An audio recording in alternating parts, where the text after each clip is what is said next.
Bonjour Judith, Bonjour Boutaïna. merci beaucoup d'avoir accepté mon invitation pour nous parler de ton livre et de parler de ce que tu as soulevé comme tabou qui est assez, on va dire, présent dans la vie des femmes et des mères en particulier. Euh, c'est les 3 premiers mois de grossesse qu'on ne dit pas. Mm.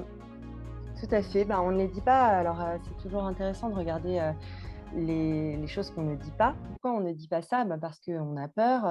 Et pourquoi on en a tant peur? Déjà parce que, bon, à raison, hein, il y a un risque. Il y a le risque de la fausse couche qui est associé à ce premier trimestre, puisque de fait, les risques sont plus forts à ce moment-là de perdre sa grossesse, donc elle s'arrête. En revanche, pourquoi, cette peur? Pourquoi ce tabou? C'est aussi quand même mêlé d'une désinformation, totale qui conduit en fait à imaginer que peut-être l'explication serait ailleurs. Quand on n'a pas l'information scientifique, quand on n'a pas toutes les cartes en main, toutes les données, qu'on nous a toutes dit: «Ne le dis pas, ne le dis pas, ne le dis pas, ne le dis pas». On se dit: «Peut-être que si je le dis, ça va m'attirer le mauvais œil, C'est ça. ça va», voilà, donc Ça va être de on va ma créer en fait faute. un système, voilà, ça va être de ma faute, donc soit on se réfugie vers une explication pseudo-psychanalytique où évidemment on est immédiatement désigné comme coupable, hein, puisque c'est l'œuvre de la psychanalyse d'avoir vraiment bien, ancré ça en nous, que, notre inconscient nous fait faire des choses, Au qui, corps et que le voilà, stress. donc bon, parfois oui, hein, ça arrive qu'on somatise pour certaines choses, mais enfin quand même, la plupart du temps, il y a une explication physiologique, et une explication biologique. La fausse couche en a une, qui, n'est en rien liée ni à une culpabilité de la femme, ni un mauvais œil. C'est, lié hélas à une biologie qui, hélas aussi, et c'est ce que je dis, c'est-à-dire que, le problème, que soulève ça au-delà de ce que ça suscite aussi chez les femmes, c'est que, la société ne s'est pas penchée du tout sur ces questions-là, sur ce qui se produit à ce moment-là de, la grossesse, et donc la recherche scientifique travaille très peu autour, de la fausse couche pour tenter aussi de l'expliquer, voilà, de savoir en fait, ce qui se produit pour que, l'embryon arrête de se développer ou que, l'embryon ne se soit pas du tout, implanté, malgré tous les signes qui pourraient, être donnés, notamment des signes hormonaux puisque, le corps fait son travail hallucinant par ailleurs, un travail qui, est, celui de mettre en place un taux d'hormones fou, réorganiser plein de choses à l'intérieur de l'utérus pour, faire la place. Mais simplement ce travail aussi, donne lieu à des symptômes énormes, qui sont également très peu explorés dans la mesure où on n'en parle pas. Mmh. Mais ce qui est incroyable, ce qui est assez scandaleux, c'est que bon, bah, le choix de ne pas en parler, compte tenu du risque, est, lui, tout à fait respectable, du moment qu'on sait pourquoi on n'en parle pas, hein, du moment qu'on le fait pas par pur conformisme, sans interroger aussi, la raison de ce silence. Simplement, voilà, le problème, c'est que, la médecine dénigre également, tout ça, désigne, les symptômes de début de grossesse, de petits maux de la grossesse, alors que, bah, c'est, une gastro-entérite de 3 4 mois, c'est, voire parfois un peu plus, voire parfois toute la grossesse, hein. Il y a des femmes qui ont des vomissements intempestifs, absolument tout le temps, et c'est terrible. Enfin, voilà, ça peut aussi les conduire quand même à des hospitalisations, à des moments qui sont très graves. Mais simplement quand on a des symptômes aussi forts, et honnêtement, il y a quand même très, très peu de femmes qui n'ont aucun symptôme, en début de grossesse. Enfin, elles ont énormément de chance, mais les symptômes de début de grossesse, quels qu'ils soient, sont très forts. Mmh. Quand on a des hémorroïdes, on a une énorme crise d'hémorroïdes. Quand on a la fatigue, c'est pas de la fatigue, c'est une neurasthénie qui est, bon, envahissante, et qui en réalité est partagée quand même par une immense majorité de femmes.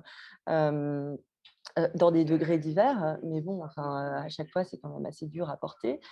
C'est d'autant plus dur par ailleurs qu'on travaille, et donc Et l'activité c'est ça, professionnelle le qu'on exerce. travail, et c'est l'un des paradoxes, c'est qu'en fait, on rentre dans le temps où on a on doit faire comme si de rien n'était, et d'ailleurs, ça va commencer à jouer après, quand la grossesse va aboutir, c'est c'est que, on rentre dans ce moment-là où la femme est poussée à faire comme si de rien n'était. Oui, Comme bah si oui, alors elle avait rien. c'est ça, comme si elle n'avait rien et donc comme d'habitude, en fait, les femmes prennent sur elles, font C'est profil ça. bas et cetera et cetera. Mais en fait, il y a un moment où quand on fait comme si de rien n'était, comme si on quand on prend sur soi, il faut regarder aussi le système qu'il y a derrière qui fait qu'on prend sur soi et cetera. Et le système qu'il y a derrière, c'est un système d'impensé et pourquoi est-ce impensé? Parce que ça concerne le corps des femmes. Mmh. Le corps des femmes est soumis à des injonctions qui sont très fortes, très patriarcales, qui est d'être beau, d'être jeune, d'être mince, et d'être D'être utile. productive. Voilà, et cette utilité n'est entérinée qu'à la fin, en fait, de ce premier trimestre, parce qu'auparavant, il y a ce risque. Donc, le corps qui vomit, évidemment, ne fait pas du tout partie de ces cases. Le corps qui est crevé ne fait pas partie de ces cases. Et le corps qui est dans un risque, mais le risque, bon, bah, c'est philosophiquement la plus belle chose dans la vie. Enfin, c'est constitutif de la vie. On sait que vivre, c'est un risque. Le risque de mourir, c'est un risque assuré. On sait que ça va nous arriver. Donc, on est dans un moment qui est fondamentalement celui de la vie dans le premier trimestre, puisque justement, enfin, il y a cette mise en place déjà folle, cette fécondation qui a eu lieu, et tous les fondements qui voilà, s'organisent pour créer la vie ou ne pas la créer, pour créer une vie viable ou créer une vie non viable, ce qui évidemment constitue une tragédie lorsque cette vie est non viable, mais une tragédie qui ne fait l'objet d'aucun discours, et qui par conséquent n'est pas du tout prise en compte.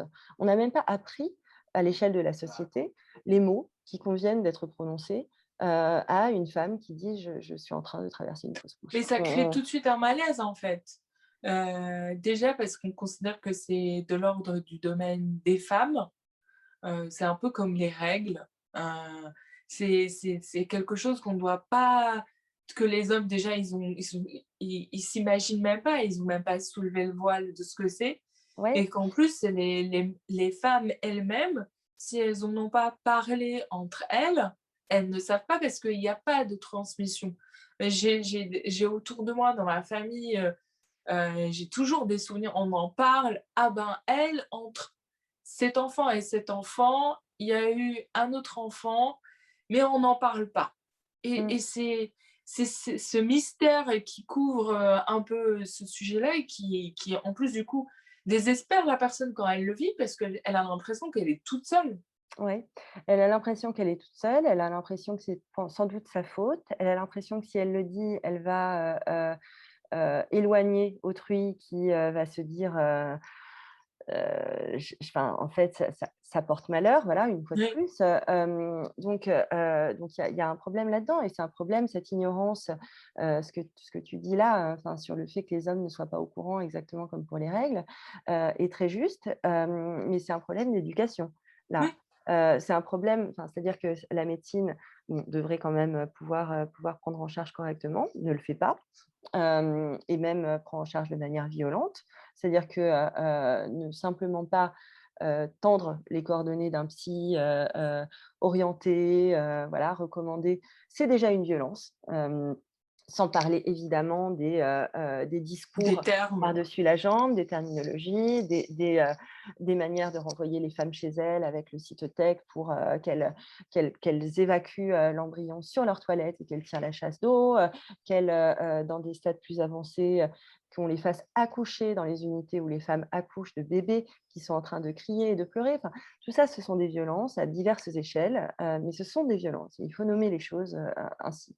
Ensuite, le problème, c'est que, en effet, enfin, au niveau notamment du travail, comme personne n'a, appris ce qui se passe dans le corps des femmes, comme, personne n'a appris ce qui se passe au niveau de l'utérus, donc que ce soit les règles, qui, dès le plus jeune âge, des jeunes filles, bah, les mettent à l'écart parce qu'elles se sentent sales, parce qu'on leur dit qu'elles sont sales, parce qu'on se moque d'elles, parce qu'elles ont leurs règles alors que bon, Elles bah, peuvent pas faire de sport. même si jamais oui, voilà, elles peuvent pas faire de sport, elles peuvent pas faire plein de choses, alors que, bah, par peur, hein, principalement Mmh. d'ailleurs, d'avoir une fuite, etc. etc. Là où, bon, d'une part, si quand même il y avait des éléments sur la précarité menstruelle, donc des distributions beaucoup plus systématisées de serviettes hygiéniques, etc., ce serait une première chose. Mais surtout, si les enfants, dans leur globalité, apprenaient ce qui se passe à ce niveau-là, dès l'école primaire, et puis voilà, dans des degrés de détails techniques variés, évidemment, selon l'âge. Mais si cette biologie féminine faisait réellement l'objet d'une étude, on n'en serait pas là au moment où les femmes sont enceintes pendant 3 mois et taisent ça parce qu'elles ont peur des discriminations, exactement en fait, selon un système très semblable, totalement patriarcal, qui les conduit à se cacher quand elles ont leurs règles à 12 ans. Là, on se cache parce qu'on a peur des discriminations, parce qu'avoir un utérus qui est en train de fonctionner, eh bien, fait l'objet de discriminations, de violences également au travail qui mettent à l'écart. Et quand on risque d'aboutir à une fausse couche à un moment ou à l'autre de ce premier trimestre, sachant que, on est, également terrorisé à l'idée de d'annoncer sa grossesse, au patron ou à la patronne, parce que les femmes ne sont pas nécessairement des douceurs, avec leurs employés, et ES. Hem Eh bien, on se dit: «Je ne vais pas le faire pour rien». C'est quand même une Oui, c'est violence supplémentaire qui est épouvantable. Donc il y a quand même tout un système à réformer et à mon avis, la meilleure manière de le réformer, c'est déjà, de s'assurer que tout le monde soit au courant, que le récit de la biologie, que le récit aussi de la fécondation, de la grossesse soit autre. On passe, déjà la grossesse est toujours associée au ventre rond, hem donc voilà, une image très, madone, très et cetera. Alors que bon, bah, la grossesse, j'y c'est plein pensais de en fait. stades, Je me disais qu'il y a un lien très fort en fait avec, la culture, chrétienne, oui, oui, de oui, la oui. madone, de il y a de j'y pensais, enfin, il y a quelque chose de, enfin, on se dit c'est quasiment de l'inconscient culturel et puis Ah en oui, même oui, temps les représentations, les les discours, représentations. sont, très ancrés dans nos référentiels et dans nos manières de penser le monde. C'est pour C'est ça que ça. c'est intéressant de les mettre en perspective, de les réinterroger, pas nécessairement pour les remettre en question, mais simplement Non. pour, voilà, enfin, juste les interroger et dire: «Bon, bah, voilà, ce sont des représentations». Alors évidemment, oui, au terme de sa grossesse, une femme a un ventre énorme, ça, on va pas se mentir.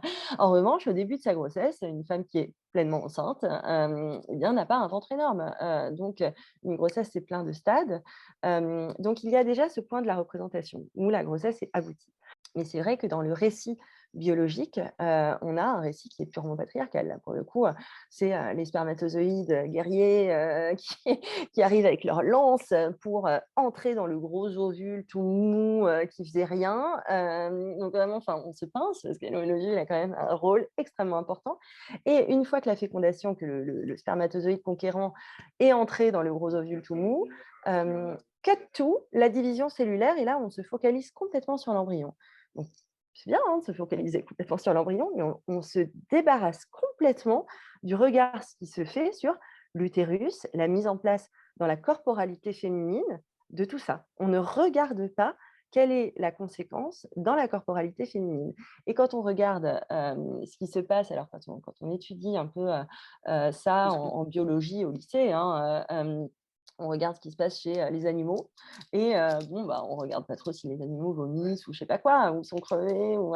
Donc, ça passe complètement à l'as. Ces symptômes qui sont terribles, qui sont partagés par tous, enfin par toutes, pardon, euh, et qui, euh, euh, et qui devrait faire l'objet d'une organisation, d'une intégration dans la réflexion sur, à l'échelle de la société, c'est-à-dire notamment quand même au travail, où les femmes sont très largement handicapées par ce qu'elles subissent, par ce qu'elles traversent, et ne reçoivent aucune espèce d'égard, d'aménagement, ne serait-ce que pour des vendeuses, avoir un siège. euh, enfin, voilà, c'est des choses pour les femmes qui travaillent au bureau, pouvoir télétravailler, et tout ça de manière normalisée, quoi.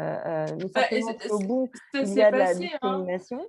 là avec, la situation sanitaire, heu, particulière. Moi, j'ai eu des échanges avec des femmes qui ont vécu leur, grossesse en plein confinement et qui étaient heureuses Oui, oui, bah, c'est mon cas. parce C'est vrai, hein.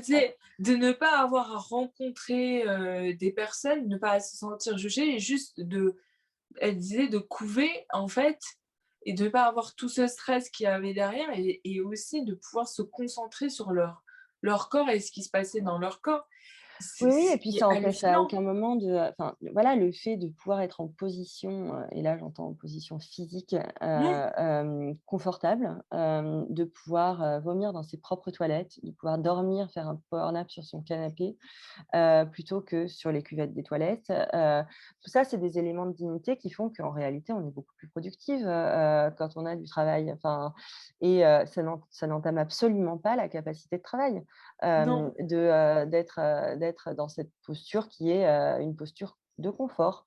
On a, prévu, voilà, dans les boîtes maintenant pour être cool, il faut avoir une table de ping-pong, un baby-foot, mais enfin pardon, c'est quand même pas c'est quand même pas la priorité, quoi. La priorité, c'est qu'il y ait, un petit siège, un petit endroit, à l'abri des odeurs, de bouffe, donc pas à la cantine et cetera, où, se reposer ou être soulagé. Enfin, donc il y a quand même un problème, une fois de plus, dans l'organisation des priorités, mais je pense que réellement, cette organisation des priorités, est, issue d'un total impensé. Et là, pour le coup, enfin, alors autant sur la question des discriminations, il y a un travail monstrueux à faire parce que, c'est encore une violence qui est, en tout cas, alors, à défaut d'être acceptée, qui n'est pas rangée, dans, les violences, qui désormais sont perçues comme mauvaises, quoi. Enfin, où tout le monde sait quand même que c'est pas bien. On sait que c'est pas bien de faire du harcèlement sexuel,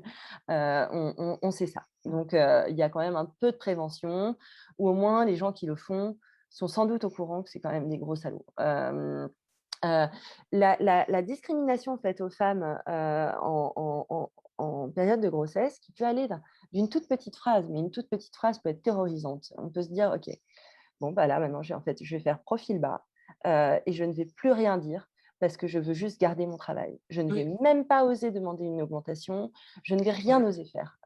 Je me tiens À paralysée, carreau, à à carreau. carreaux, et ma grossesse ne se sentira pas, on ne saura même pas que je suis mère, on ne saura rien». Mais c'est quand même une violence folle, quoi. Oui.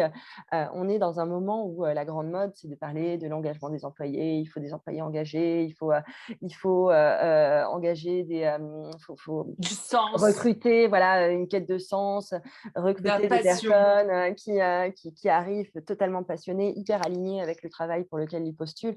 Oui, oui, mais attends, il y a quand même aussi un problème, c'est-à-dire qu'il faut quand même que les employés, les employeurs fassent un énorme travail pour comprendre que, bah oui, bah, pour engager les gens aussi, pour que les gens soient vraiment pleinement engagés, tout autant qu'ils l'étaient au moment où ils ont postulé, il faut quand même instaurer un climat non toxique, et ça, c'est un climat terriblement toxique. Et c'est un climat terriblement toxique aussi pour les hommes. Enfin, je veux dire, Oui. il y a quand même, tout le monde à y gagner, quoi, qu'on arrête avec ces horreurs, quoi, avec ces sottises. Et les pères d'ailleurs, parce qu'effectivement, eux, ils ont l'impression d'être, mis de côté. Ils ne savent pas et pourtant, ceux qui vivent ce moment-là et ce premier trimestre, ils sont quand même là. Pour ceux qui sont là et c'est pas toujours évident, pour ceux qui sont là et c'est pas une expérience facile. Ouais, alors c'est pas une expérience facile, mais ensuite c'est pas une expérience facile pour les super, super gens, hein. Il y a quand même beaucoup d'hommes qui sont pas dans la catégorie des super, super mecs, et d'ailleurs de compagnes, hein. Je pense que, déjà il y a bon, mais parlons des hommes parce qu'effectivement si on parle de patriarcat, c'est quand même, de ça qu'il s'agit. C'est pas du tout pour hétéronormer, le discours. Effectivement, enfin il y a une catégorie d'hommes dont on parle beaucoup, et c'est bien parce que ça a une valeur d'exemple, hein, qui sont des nouveaux pères très investis. Voilà, bon, moi j'ai la chance, d'avoir ça à la maison, donc voilà. Mais en revanche, quand j'étais enceinte, mais je me suis dit: «Mon Dieu, mais enfin, si j'avais fait ça avec un précédent, enfin, quelle horreur!» Et puis, il y a plein de femmes, en fait, qui ont pas du tout cet appui, à la maison, quoi, pas du tout.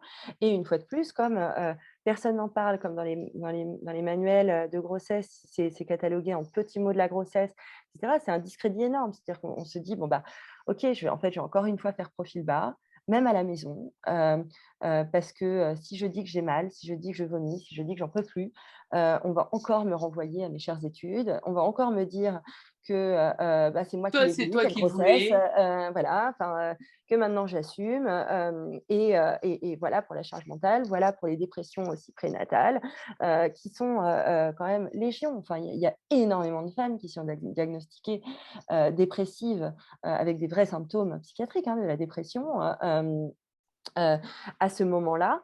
10 à 16 sont diagnostiqués comme tels. Je pense qu'il y en a beaucoup plus qui, ne sont pas diagnostiqués, enfin, parce qu'il y a de quoi être désespéré, quoi. On est tout seul, rien ne décrit convenablement ce qu'on vit. Même le médecin ne prend pas le temps de poser des bonnes questions, ce qui fait que, 60 des femmes, ne disent même pas, alors ne font même pas part à leur médecin qu'elles traversent des vomissements, permanents, et des symptômes terribles. Pas parce que, elles l'ont pas dit, mais enfin pas parce qu'elles voulaient pas le dire, mais parce qu'elles n'ont pas eu le temps de le dire, enfin les Mmh. consultations sont pas bien pensées non plus, donc voilà, enfin rien n'est là pour les reconnaître, et donc à la maison, bah, si on a un mari, ou un compagnon, qui est pas cool, bah, il va entrer dans le jeu du patriarcat, quoi, et il va dire: «Bah écoute, tu fais des caisses», voilà, il va une fois de plus dénigrer quand même ce qui se Ou passe, donc vas-y, repose-toi et ça ira mieux et c'est puis, ça, et de l'autre côté, alors dans la catégorie, bon, des pères qui se soucient de leur nana, et de quand même de ce qui est en train de se produire, bah oui, il y a une inquiétude quand même, bien sûr, il y a une inquiétude, mais simplement c'est une inquiétude qui, une fois de plus, devrait être doublée d'informations, parce que, l'inquiétude, se mute parfois en, surprécaution, à des endroits qui ne relèvent pas du tout, en fait, de quelque chose qui pourrait avoir une conséquence sur, l'embryon. La fausse couche est liée à une anomalie chromosomique, dans 90 des cas. Donc, enfin dans une anomalie, l'embryon. Donc, si ça ne tient pas, c'est pas parce qu'on a mangé, une carotte en plus, ou qu'on a, soulevé, une caisse. C'est parce qu'il y a un problème biologique. Et donc le flicage aussi qui peut, être très difficile à vivre, c'est-à-dire qu'il part d'une bonne intention, mais qui peut être très, très difficile à vivre, eh bien n'est pas fondé. Donc, une fois de plus, il faudrait une information beaucoup plus claire, quoi. Quels sont les risques? Pourquoi est-ce qu'il faut laver la salade, et cetera? Bah, pour d'autres raisons. Enfin, en fait, il y a plein de raisons il y a tellement de choses. pour lesquelles on a Et plein d'injonctions et plein d'interdits, mais c'est pas nécessairement, des injonctions et des interdits qui sont liés à ça. Ça peut être encore à d'autres choses. Donc il y a, un soutien qui doit se faire, et un soutien qui doit se faire en connaissance de cause, en ayant toutes les cartes en main, ce qui aujourd'hui ne peut pas être le cas, puisque, les médecins ne transmettent pas l'information, et la recherche de toute façon n'a pas fait suffisamment de travail. mais du coup, ton livre, Judith, tu le destinais à qui? Eh bien, mon livre, je le destinais en vérité, alors bon, déjà quand même si aux femmes qui traversent ça, hein, comme, élément de soutien et puis de lutte, je pense que c'est important, et de réflexion. C'est-à-dire pouvoir aussi, une fois de plus, remettre en perspective ces systèmes de représentation, pouvoir, aussi parler vrai, enfin, c'est c'est tout bête, mais voilà, et dire en fait quels sont les symptômes, dire que ce ne sont pas des petits mots, parler de la fausse couche, dire que c'est un deuil, le deuil d'une Est-ce que c'est parentalité à un venir, pas le terme deuil qui est d'un en enfant. plus, juste de dire fausse couche? Elle a Non, rien bah, de alors faux? évidemment, de toute façon, fausse couche, qu'est-ce que ça veut dire? Franchement, à peu près rien. De quelle couche parle-t-on? De quel faux par rapport à quel vrai? Faire une fausse couche, enfin, quelle violence énorme. Non, non, on ne fait pas la fausse couche, on ne la produit pas, on ne la façonne pas, on ne la On en crée est la pas. victime? On en est complètement la victime, on la subit, on la traverse, on la vit. C'est quelque chose qui est, une immense épreuve qui est partagée par, 200 000 femmes par an en France, juste en France, qui est partagée par un quart des femmes qui ont été enceintes. Bon, c'est quand même une douleur terrible. Qu'il faut pouvoir plus qu'évoquer, enfin, qu'il faut pouvoir aborder avec des termes justes, qu'il, voilà, c'est parler de ça aussi. Moi, je sais que quand j'en ai traversé une, j'avais un immense besoin de pouvoir me En réfugier parler. dans, et surtout trouver, en fait, essayer de lire, trouver des choses qui soient des mains tendues. Je n'en ai pas trouvé et vraiment, ça a suscité en moi le besoin de le faire parce que je me disais vraiment, enfin, c'est terrible, quoi. On a vraiment besoin, en fait, de pouvoir en parler, effectivement, de pouvoir retrouver, enfin, lors d'un groupe de parole autour de la fausse couche, une femme disait qu'elle avait un besoin de même. Et c'est exactement, enfin, c'est une expression que je trouve d'une justesse totale. On a un besoin de même, on a un besoin de reconnaissance dans autrui.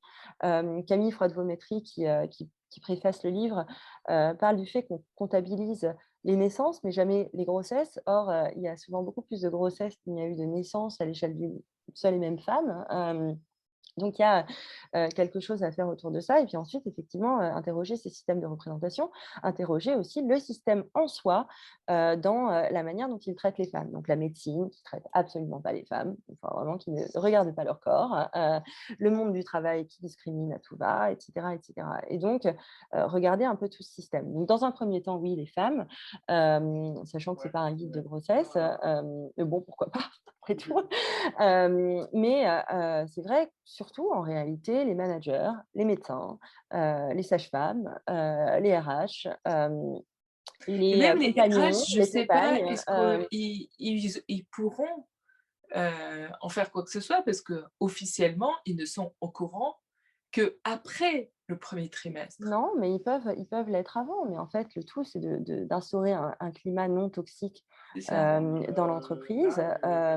Il y a des entreprises qui, par exemple, quand une femme est enceinte, les augmentent automatiquement.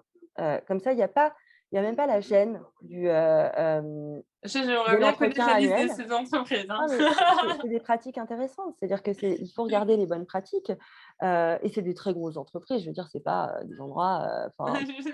c'est pas les best place to work, enfin, c'est pas des startups Bah, ping-pong. hyper super et cetera. C'est vraiment des grosses boîtes, mais qui ont instauré ce système qui est, me semble quand même assez intéressant. C'est-à-dire qu'effectivement, moi, je connais assez peu de femmes enceintes qui ont osé demander une augmentation. Enfin, voire, je C'est pense qu'on peut plutôt les compter sur difficile.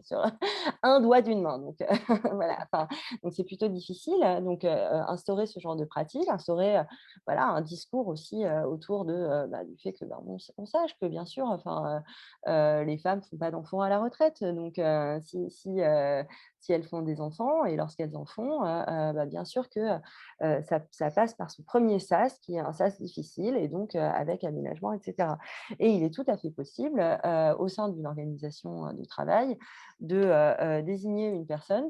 Les RH sont quand même soumis au secret professionnel, qui sera au courant, qui pourra créer des aménagements sans que qui que ce soit d'autre soit au courant et s'assurer que les rendez-vous médicaux qui sont par définition en pleine journée, etc., etc., puissent être honorés sans que la, la femme qui Sans est avoir à poser des enceinte, jours. sans que la parturiente ne se sente en danger de devoir aussi refaire un tour d'annonce en cas de fausse couche, ou, etc., etc.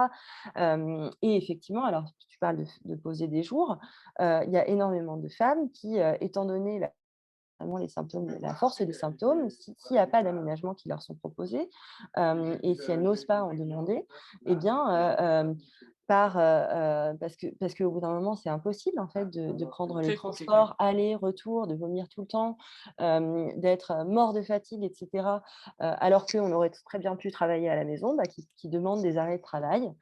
Et donc, ça a un coût pour la société qui aurait pu être évité, un coût pour la sécurité sociale qui aurait pu être évité si l'organisation du travail était moins toxique, tout simplement. Enfin, donc il y a un moment où, et ça a un coût aussi pour l'entreprise. Ça a un coût beaucoup plus fort que d'avoir une femme qui télétravaille ou qui a obtenu un siège pour s'asseoir parce qu'elle est vendeuse et qu'en fait, elle est morte de fatigue, quoi.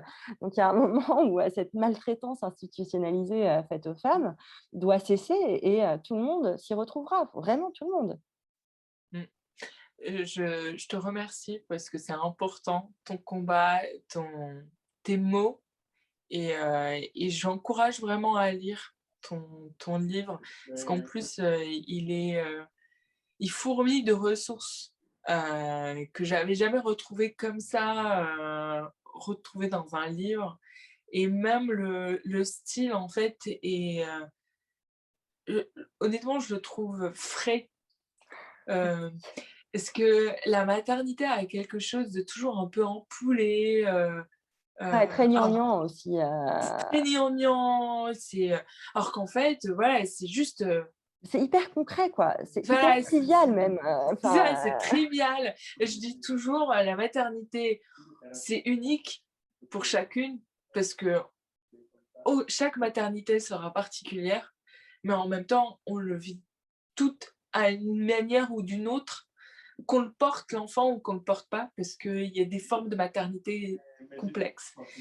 Et finalement, il y a quelque chose d'universel. Donc il faut lâcher un peu, c'est ce côté-là, peut-être très bambino, la Madonna, qui peut-être sacralise trop le corps, alors que en fait, c'est juste quelque chose qu'il ouais, faut puis en parler. sacralise une idée du corps, hein, Oui, c'est ça, sacralise une pas le idée du corps, le corps, vrai corps qui subit une des idée du trucs. corps, une idée de la Ouais. femme aussi, une idée de la femme telle qu'elle devrait être. Dans sa perfection, dans l'air de ne pas avoir à en toucher, d'être toujours, souriante, reposée, fraîche, alors que, ben, Ouais, on est bouleversé aussi par cette maternité. on est totalement bouleversés. Je pense qu'on est vraiment les premières à être bouleversées.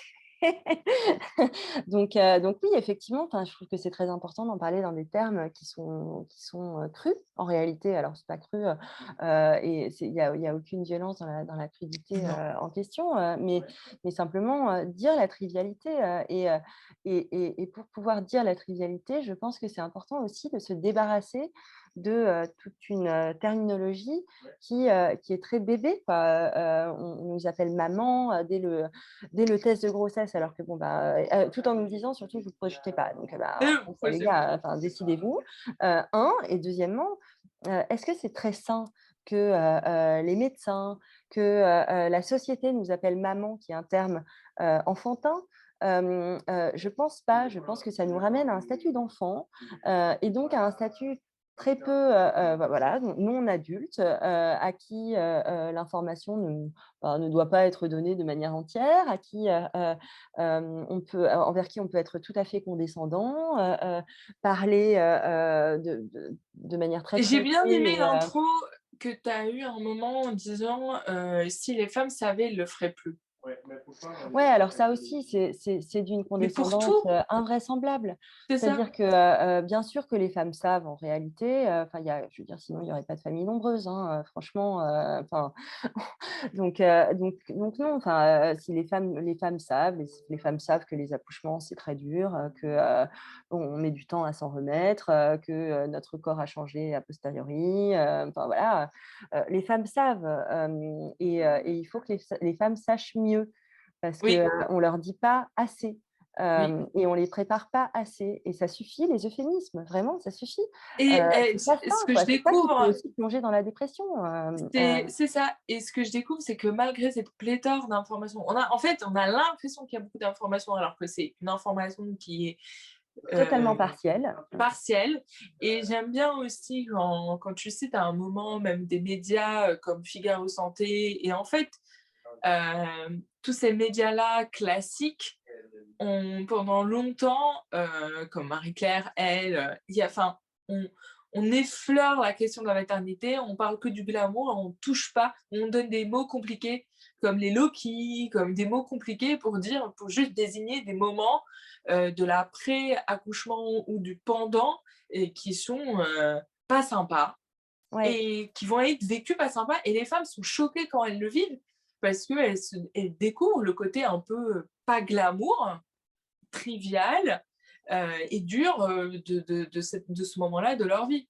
C'est ça, et c'est vrai que je trouve que même les préparations, à l'accouchement, à la grossesse, bon déjà, il devrait y avoir une préparation à la grossesse, en tout début de grossesse, savoir ce qui va se passer. Mais vraiment, enfin, Oui, je le pense, d'accord. Non, mais on a les et préparations à à la fin, vaccin et tout, mais pas ça, hein. la préparation à l'accouchement et même à la parentalité, à l'allaitement et cetera, me semble vraiment glamour, quoi, à côté de ce que c'est, enfin, par ailleurs, les pères sont quand même régulièrement pas invités et notamment, sur la question des suites de couches parce que c'est trop trivial.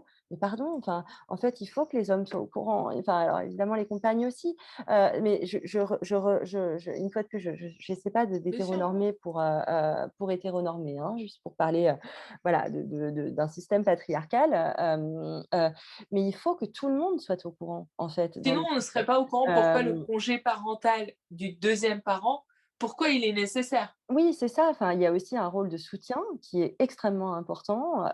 S'occuper d'un enfant, enfin, c'est d'une dureté, folle, quoi. S'occuper d'un enfant tout en étant convalescente. Enfin, faut quand même pas oublier que, il y a quand C'est même de la beaucoup de femmes qui, convalescence.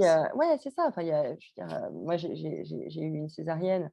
Honnêtement, bah, on s'en remet pas en 2 secondes, quoi. Enfin, je continue d'avoir mal 5 mois après. Hem et même chose pour les épisiotomies, enfin et puis même sans épisiotomie, il y a des femmes qui ont voilà, des retours de Le couches qui choc, sont le très, très trauma, durs, la vie. quoi. Ouais, ouais, c'est ça. Donc et puis bon, enfin, c'est un choc, effectivement, c'est une responsabilité vertigineuse, et quand on la vit entièrement seule, quand, il y a personne pour soutenir parce que, bon, c'est institué que voilà, après c'est un congé, quoi, donc le mot congé, bah, pas du tout. Enfin, Ah, le mot congé, moi je combat, je milite pour qu'on arrête avec ça parce que Ouais, c'est ça. Bon, c'est un arrêt, voilà, quoi, c'est un arrêt de tu vas travail, mais qui pouponner. est, enfin, en tout cas, il faut trouver une meilleure terminologie, mais c'est toujours la même chose. Les terminologies, quand ça concerne, ce qui entoure le corps des femmes et ce qui, en tout cas, est très estampillé féminin, alors que bon, bah, ça pourrait être estampillé parental. Mais bon, enfin, en ce qui concerne la grossesse, c'est estampillé de fait féminin, en tout cas corps, heu Ah, biologique femme, et c'est vrai que les terminologies sont toujours très erronées, et déplacent systématiquement, la réalité d'un cran, vers quelque chose qui semble bien, en tout cas suffisamment bien, pour que, tout le monde s'en accommode, quoi. Alors que, bah, non, désolée, mais pas du tout. Enfin, les terminologies sont d'abord fausses et par ailleurs sont enfermantes dans un système où on n'est pas reconnu, quoi, et à un moment où on a besoin d'être reconnu parce qu'on arrive dans une responsabilité qui est colossale, qui est la plus grosse responsabilité qu'on aura de sa vie, enfin, bien plus grosse que de créer une entreprise ou voilà, enfin, je veux dire, et je l'ai fait, hein, mais franchement, enfin, non, honnêtement, j'ai jamais eu une aussi grosse responsabilité de ma vie et donc voilà, il y a quelque chose à reconnaître là et à reconnaître aussi comme, l'objet, d'un besoin d'accompagnement, d'accompagnant pour, les mères solo, et d'un besoin de couple, de présence, binaire, de couple pour, les couples, enfin, quel que soit le modèle, quoi, exactement. Mais c'est quelque chose, enfin, ce qui est intéressant, c'est qu'on est passé, d'un monde où l'enfant n'existait assez peu, à un monde où l'enfant est roi et du coup, parfois on a l'impression, les témoignages que je reçois aussi confirment ça, c'est que le parent et la mère en particulier disparaît face à l'enfant. Quand oui. l'enfant naît, il y a plus que ça. Et en même temps, on nous dispute avec, mais il faut continuer à travailler, il faut continuer à briller en société, il faut continuer, donc il y a une ambivalence de discours permanente sur ça. Oui, oui, mais moi, enfin, je pense que c'est quand même aussi lié, très fortement on peut comprendre, hein, que, le monde entier s'extasie sur, le nouveau-né, c'est fou, bah, c'est la vie, c'est incroyable, machin. En fait, le problème, c'est que, ce que traversent les femmes, que ce soit physique ou psychique, tout le monde s'en fout. tout le monde. C'est ça, Mais c'est vraiment tout ça. le temps. Tout le monde s'en fout en début de grossesse, tout le monde s'en fout pendant la grossesse. Enfin, les gens veulent toucher le ventre, comme si on était la propriété publique du monde. Je Enfin, déteste ça, mais il c'est faut invraisemblable. arrêter, Non, mais c'est fou. arrêter de Et les gens toucher s'en les ventres foutent. des femmes. Les gens s'en foutent de savoir si ça nous va ou pas. Ils nous disent je peux en touchant le ventre. Bon, bah désolé, non, Non. en fait, mais ça y est. A posteriori, alors évidemment, c'est-à-dire que on est censé être dans la. Mais c'est la même chose. En fait, le postpartum et le tout début de la grossesse sont très semblables. Il y a vraiment un parallèle très fort. On est censé être dans l'extase, voilà, d'avoir abouti à un projet. Le premier projet, c'est d'avoir obtenu une fécondation, donc d'avoir un test positif. Le deuxième, c'est évidemment d'avoir mis au monde son enfant. Euh, Bien sûr qu'on est extrêmement heureuse. Enfin, bien sûr, quand la grossesse est désirée, c'est évident qu'on est traversé d'une immense joie, etc. Mais on a le droit aussi, dans le même temps, d'être traversé par des symptômes atroces, de trouver ça extrêmement désagréable. Et ces symptômes très triviaux, on les retrouve au premier trimestre, mais on les retrouve aussi en postpartum. C'est-à-dire que, comme le dit très bien Ilana Weissman, on a le corps qui coule, quoi. On a du lait, on a du sang, on a la bave de son enfant, La graisse qui voilà, coule, la le peau, ventre qui les pend. cheveux. Enfin, je veux dire, on est vraiment bon, et c'est pas agréable. Enfin, il faut quand même comprendre que c'est une blessure narcissique aussi, c'est-à-dire que on n'est pas que mère, on est aussi femme et bon, bah, ne pas reconnaître son corps, y voir quelque chose qui est contraint, qui est nouveau, qui est choquant pour soi. Hein, Parce ça qu'on n'en fait pas parle 10 pas ans, et quoi. parce qu'on ne reconnaît pas. Et oui, quand on tient son enfant, qu'il pleure plus et qu'il est tout doux, etc., c'est le nirvana, c'est vrai, c'est un truc indescriptible tellement c'est beau, quoi. Mais on a aussi des moments d'épuisement absolu où le corps se manifeste à soi, une fois de plus, de manière très triviale. Et donc, bon, on peut aussi être dans cette ambivalence. Et l'ambivalence, c'est quand même aussi la pensée en action, l'intelligence, et accueillir un enfant dans un lieu d'intelligence, d'ambivalence, où on lui apprend que les choses s'entremêlent, quoi, que le merveilleux s'entremêle à du difficile, et que c'est ça qui fait le merveilleux aussi. Que voilà, bon, bah, L'obscur et le lumineux. non, mais c'est ça. Enfin, si on accueillait les enfants dans un monde complètement goody-goody, enfin, ce serait d'un ennui fou. Et puis, et puis franchement, on fabriquerait des écervelés, quoi. Il y a un Ouais. moment où les contes de fées, c'est pas quand même joyeux, joyeux, quoi. Ah non, non. Donc voilà, enfin, on a quand même aussi le droit d'être dans cette ambivalence, mais simplement, c'est un droit qui nous est aujourd'hui très, très peu donné. C'est-à-dire qu'il faut absolument Faut que aller la le grossesse chercher soit avec très les dents. heureuse, qu'on soit hyper heureuse, que tout ça corresponde à un immense bonheur. Mais cet immense bonheur n'a pas le droit d'être entaché d'un demi-point de difficulté. C'est complètement irréaliste. Et une fois de plus, ça peut conduire des femmes dans des dépressions très dures, que ce soit en prépartum ou en postpartum. Et d'ailleurs, les dépressions prépartum, les dépressions de début de grossesse, dans la mesure où de toute façon elles sont complètement dénigrées, on a pu voir qu'elles donnaient lieu à des risques très accrus de dépression postpartum. Ouais. Or, quand même, enfin, il faut dire aussi ça, parce que c'est très important, c'est un vrai sujet de santé publique.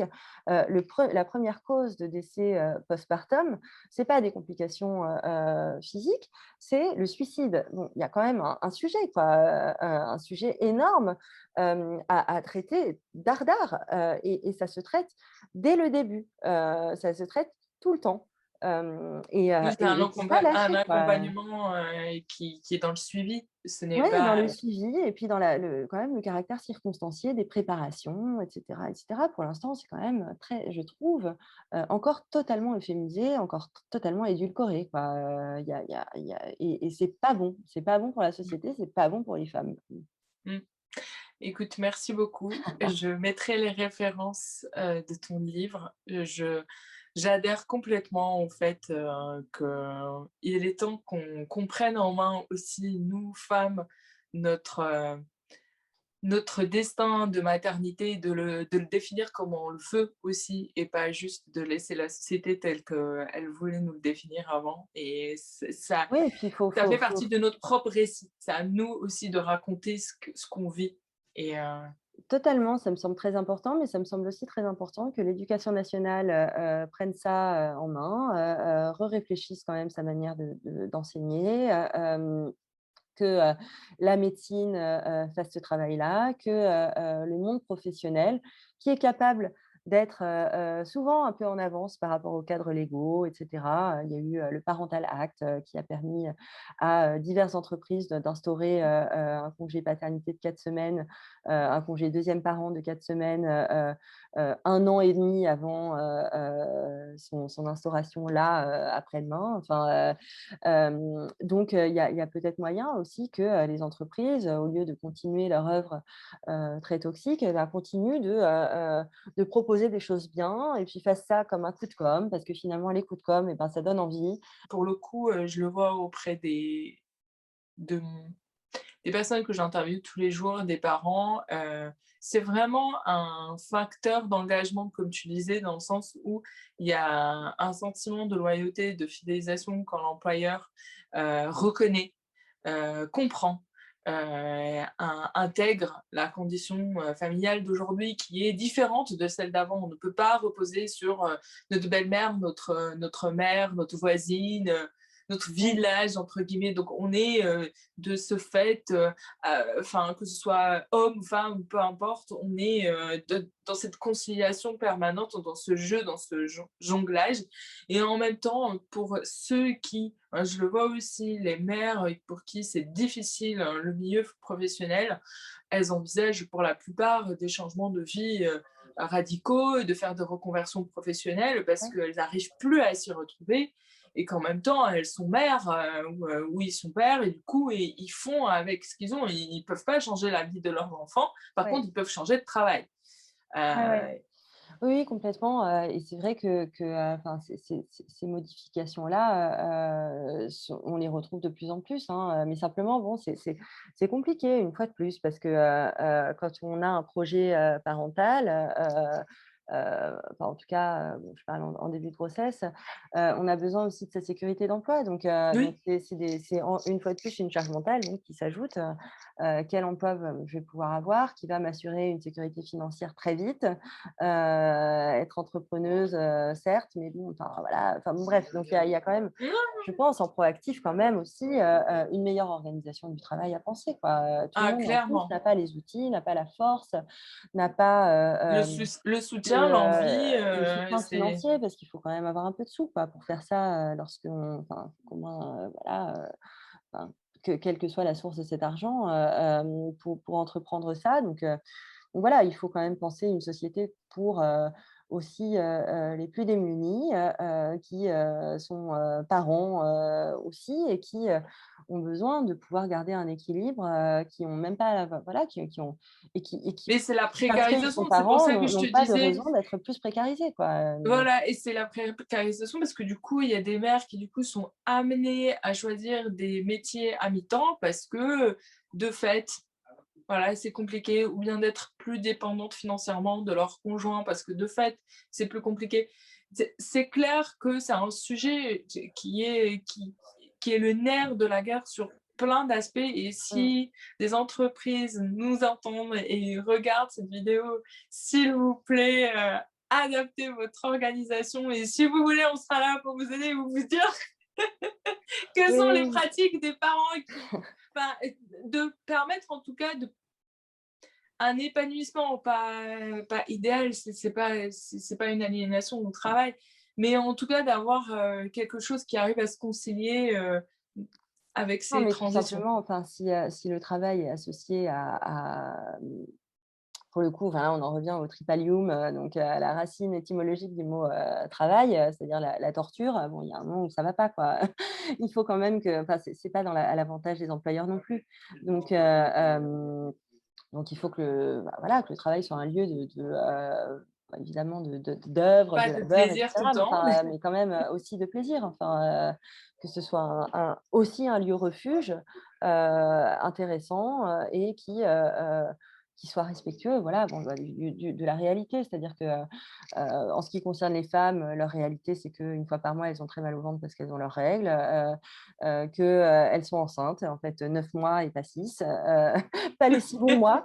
Heu, non, non, aussi les 3 premiers mois qui sont moins bons, mais qui existent. Et que vont prendre un congé, oui, et c'est Oui, normal, oui et c'est il normal faut et puis l'anticiper. enfin, plutôt l'employeur sera au courant, mieux il Il accueillera l'anticipera. ça, mieux il l'anticipera et moins ça coûtera à l'entreprise donc enfin voilà, C'est il y a quand vertueux. même, oui, c'est ça, c'est que des cercles vertueux et En tout cas, merci pour ce livre. Je l'ai adoré et je vais certainement le recommander autour de moi.